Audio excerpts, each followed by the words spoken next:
ਵਾਹਿਗੁਰੂ ਜੀ ਕਾ ਖਾਲਸਾ, ਵਾਹਿਗੁਰੂ ਜੀ ਕੀ ਫਤਿਹ ਜੀ। ਸੰਗਤ ਜੀ, ਅਸੀਂ ਸਮੇਂ-ਸਮੇਂ ਕੁਝ ਇਸੇ ਤਰ੍ਹਾਂ ਦੀਆਂ ਵਿਚਾਰਾਂ ਨੂੰ ਵਿਚਾਰ ਰਹੇ ਹਾਂ ਜੋ ਸਾਡੇ ਜੀਵਨ ਨਾਲ ਸੰਬੰਧ ਰੱਖਦੀਆਂ ਨੇ, ਸਾਡੇ ਜੀਵਨ ਨੂੰ ਸਹੀ ਰਸਤਾ ਵਿਖਾਉਂਦੀਆਂ ਨੇ। ਅੱਜ ਜਿਸ ਅਸੀਂ ਵਿਸ਼ੇ 'ਤੇ ਵਿਚਾਰ ਕਰਾਂਗੇ ਉਹ ਇਹ ਹੈ ਕਿ ਸਾਡੇ ਕੀਤੇ ਗੁਨਾਹ ਕਿਵੇਂ ਮਾਫ ਹੋਣ, ਸਾਡੇ ਕੀਤੇ ਗੁਨਾਹ ਕਿਵੇਂ ਮਾਫ ਹੋ ਸਕਦੇ ਨੇ। ਗੁਰੂ ਦੀ ਦਿੱਤੀ ਮੱਤ ਦੇ ਅਨੁਸਾਰ ਹੀ ਅਸੀਂ ਅੱਜ ਦੀ ਵਿਚਾਰ ਨੂੰ ਵਿਚਾਰਾਂਗੇ।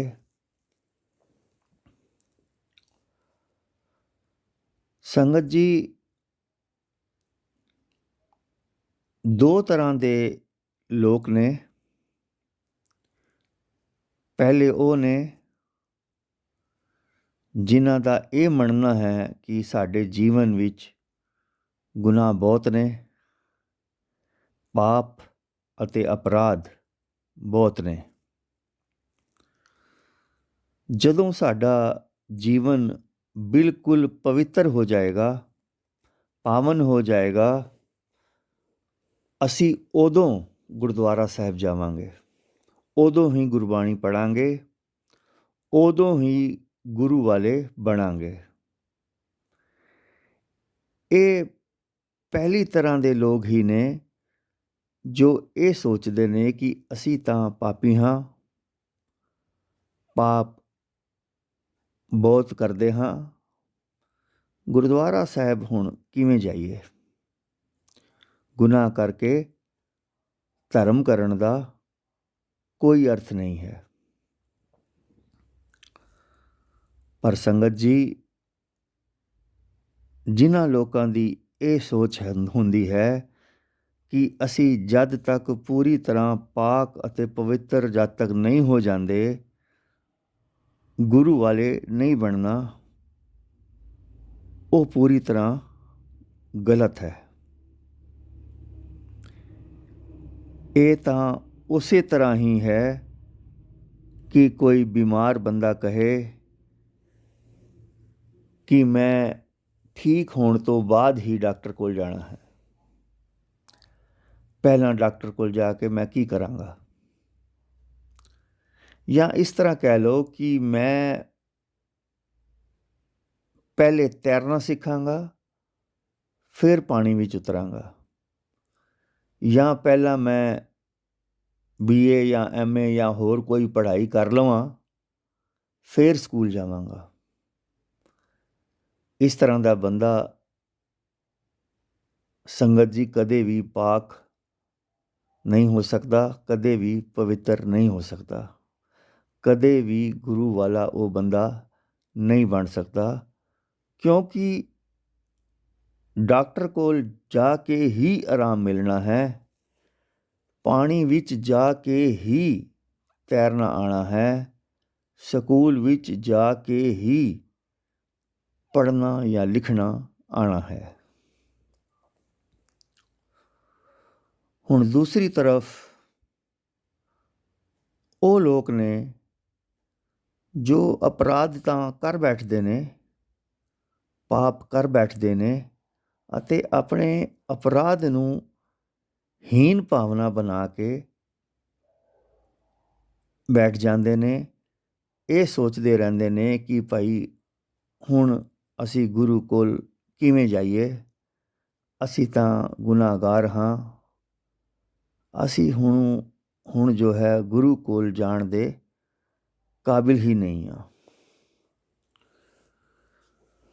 ਪਰ ਸੰਗਤ ਜੀ, ਇਸ ਪੂਰੇ ਸੰਸਾਰ ਦੇ ਅੰਦਰ ਜੇ ਅਸੀਂ ਵੇਖੀਏ ਤਾਂ ਸਭ ਦੇ ਸਭ ਲੋਕ ਕਿਸੇ ਨਾ ਕਿਸੇ ਰੂਪ ਵਿੱਚ ਪਾਪ ਜ਼ਰੂਰ ਕਰਦੇ ਨੇ, ਗੁਨਾਹ ਜ਼ਰੂਰ ਕਰਦੇ ਨੇ।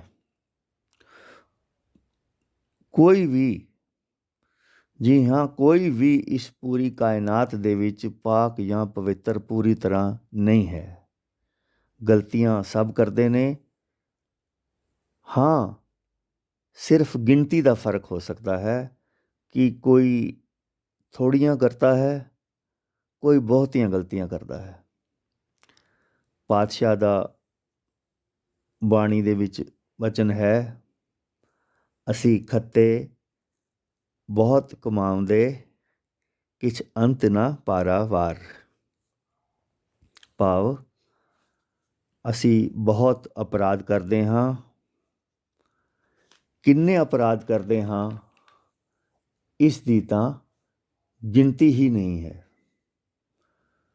ਸੰਗਤ ਜੀ, ਗੁਨਾਹ ਹਰ ਕਿਸੇ ਦੇ ਜੀਵਨ ਵਿੱਚ ਨੇ, ਪਰ ਇਸ ਦਾ ਇਹ ਅਰਥ ਨਹੀਂ ਕਿ ਉਹਨਾਂ ਨੂੰ ਬਖਸ਼ਾਉਣ ਵਾਸਤੇ ਅਸੀਂ ਗੁਰੂ ਕੋਲ ਜਾਈਏ ਹੀ ਨਾ। ਪਰਮਾਤਮਾ ਤਾਂ ਬੜਾ ਦਿਆਲੂ ਹੈ। ਜੇ ਅਸੀਂ ਉਸ ਦੀ ਸ਼ਰਨ ਵਿੱਚ ਜਾਈਏ, ਉਸ ਨੂੰ ਸਮਝੀਏ, ਉਸ ਨੂੰ ਪੜ੍ਹੀਏ, ਤਾਂ ਗੁਨਾਹਾਂ ਨੂੰ ਬਖਸ਼ਣ ਦੇ ਵਿੱਚ ਉਹ ਦੇਰ ਜਿਹੜਾ ਹੈ ਨਹੀਂ ਲਗਾਉਂਦਾ। ਜੋ ਸ਼ਰਨ ਆਵੇ ਤਿਸ ਕੰਠ ਲਾਵੇ, ਇਹ ਬਿਰਧ ਸੁਆਮੀ ਸੰਦਾ। ਭਾਵ ਪਰਮਾਤਮਾ ਦਾ ਤਾਂ ਸੁਭਾਅ ਵੀ ਐਸਾ ਹੈ ਕਿ ਸ਼ਰਨ ਆਏ ਬੰਦੇ ਨੂੰ ਉਹ ਆਪਣੇ ਗਲ ਲਗਾ ਲੈਂਦਾ ਹੈ। ਉਸ ਦੇ ਕੀਤੇ ਗੁਨਾਹ ਭਾਵੇਂ ਉਹ ਕਿੰਨੇ ਵੀ ਨੇ, ਬਖਸ਼ ਦਿੰਦਾ ਹੈ। ਗੁਰਦੁਆਰੇ ਹੋਏ ਸੋਝੀ ਪਾਏ ਸੀ, ਏਤ ਦਵਾਰੇ ਧੋਏ ਅੱਛਾ ਹੋਏ ਸੀ। ਭਾਵ ਇਸ ਦਵਾਰੇ 'ਤੇ ਬੰਦਾ ਆ ਕੇ ਪਵਿੱਤਰ ਹੋ ਜਾਂਦਾ ਹੈ, ਅੱਛਾ ਹੋ ਜਾਂਦਾ ਹੈ, ਉਸ ਨੂੰ ਸਮਝ ਆ ਜਾਂਦੀ ਹੈ। ਯਾਨੀ ਜੈਸੇ ਜੈਸੇ ਬੰਦਾ ਗੁਰੂ ਕੋਲ ਬੈਠਣਾ ਸ਼ੁਰੂ ਕਰ ਦਿੰਦਾ ਹੈ, ਉਸ ਦਾ ਸੁਭਾਅ ਬਦਲਣਾ ਸ਼ੁਰੂ ਹੋ ਜਾਂਦਾ ਹੈ।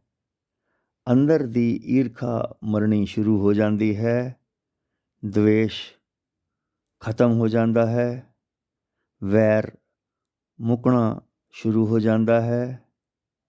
ਜੋ ਸੁਭਾਅ ਪਹਿਲਾਂ ਕੁੜੱਤਣ ਨਾਲ ਭਰਿਆ ਹੋਇਆ ਸੀ, ਕੁੜੱਤਣ ਖਤਮ ਹੋ ਜਾਂਦੀ ਹੈ।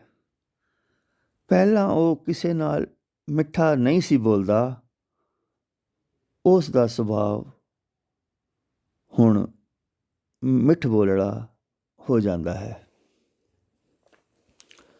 ਸੰਗਤ ਜੀ,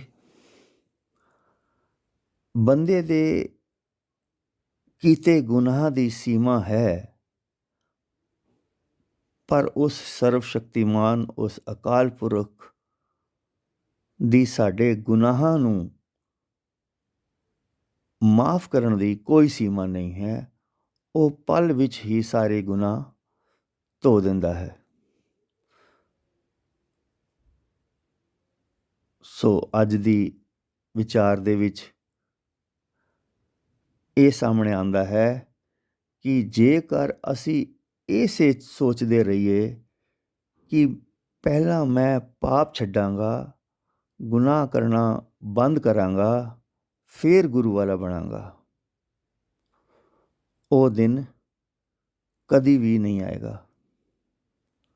ਬਲਕਿ ਇਹ ਸਾਰੀਆਂ ਛੁੱਟਣੀਆਂ ਹੀ ਤਾਂ ਨੇ ਜੇ ਅਸੀਂ ਗੁਰੂ ਦੀ ਬਾਣੀ ਅਤੇ ਉਸ ਦੇ ਸ਼ਬਦਾਂ ਦੇ ਨਾਲ ਜੁੜਾਂਗੇ, ਉਸ ਨੂੰ ਆਪਣੇ ਜੀਵਨ ਦਾ ਆਧਾਰ ਬਣਾਵਾਂਗੇ। ਸੋ ਇਸ ਗੱਲ ਦੀ ਸਾਨੂੰ ਸਮਝ ਪੈ ਜਾਵੇ। ਗੁਰੂ ਦਾ ਤਾਂ ਸੰਗਤ ਜੀ ਸੁਭਾਅ ਵੀ ਇਹ ਹੈ, ਜੋ ਸ਼ਰਨ ਆਵੇ ਤਿਸ ਕੰਠ ਲਾਵੇ, ਇਹ ਬਿਰਧ ਸੁਆਮੀ ਸੰਦਾ। ਪਿਛਲੇ ਔਗਣ ਬਖਸ਼ ਲਏ, ਪ੍ਰਭ ਆਗੇ ਮਾਰਗ ਪਾਵੇ।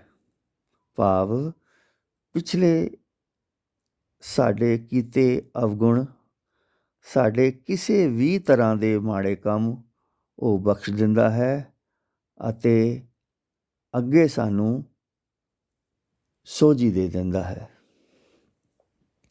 ਸੋ ਆਓ